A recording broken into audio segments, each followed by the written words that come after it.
লাইলাতুন নিসফে মিন শাবান ইন্না আনজালনাহু ফি লাইলাতিন মুবারাকা। সেদিন লিস্ট দিয়ে দেওয়া হবে কার কার জান কবজ হবে আগামী বছর। লিস্ট দিয়ে দেওয়া হবে কে আগামী বছর ভাটেরার মাহফিলে থাকবে না, লিস্ট দিয়ে দেওয়া হবে। সেজন্য আমার নবী এই শাবান মাসে অনেক বেশি বেশি ইবাদত করতেন, রোজা রাখতেন বেশি বেশি। জিজ্ঞেস করা হলো আপনি শাবানে এত বেশি রোজা রাখেন কেন? তখন আমার নবী জবাব দিয়েছেন, শাবান মাসে বান্দার আমল আল্লাহর কাছে পেশ করা হয়।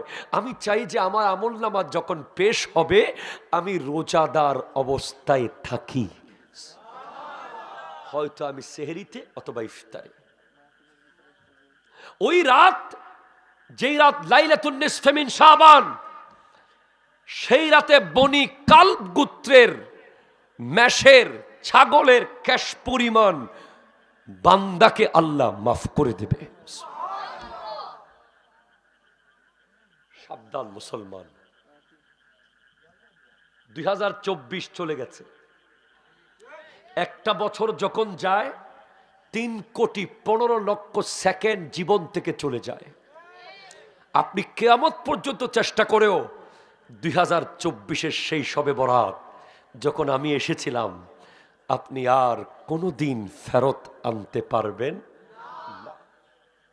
চলে গেছে 2024-এর, এ বাচ্চা কথা বলিও না, মাহে রমাদান চলে গেছে, আর ফেরত আনতে পারবেন না। এই 2025 যেন চলে না যায়, যাওয়ার সময় যেন কথা বলে বলে যায়, ঠিক কিনা বলে?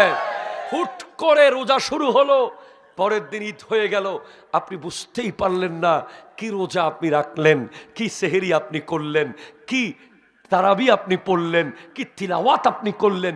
এমনটা যেন না হয়। আসসাইমু আলা সালাসাতি আকসামিন, রোজাদার 3 প্রকার, একটা উমুম, একটা খুসুস, একটা খুসুসুল খুসুস। একদল হলো যারা রোজাও রাখে, মিথ্যাও বলে, গীবত করে, 2 নাম্বারি করে, বাটপারি করে, জুলুম করে, আমানতের খেয়ানত করে। এটা রোজা নয়, এটা মিথ্যা প্রহসন। আরেক দল হলো রোজা রাখে, মিথ্যা শোনে না, গীবত করে না, মিথ্যা শোনে না, গীবত করে না, জুলুম করে না, অত্যাচার করে না। কানের রোজা, মুখের রোজা, চোখের রোজা, হাতের রোজা, পায়ের রোজা, দিলের রোজা। আরেক দল আছে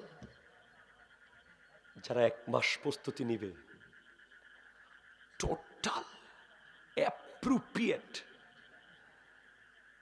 যাদের গোটা রমজান কাটবে তিলাওয়াতে তিলাওয়াতে, তসবিতে তসবিতে, জিকিরে জিকিরে, দুরুদে দুরুদে।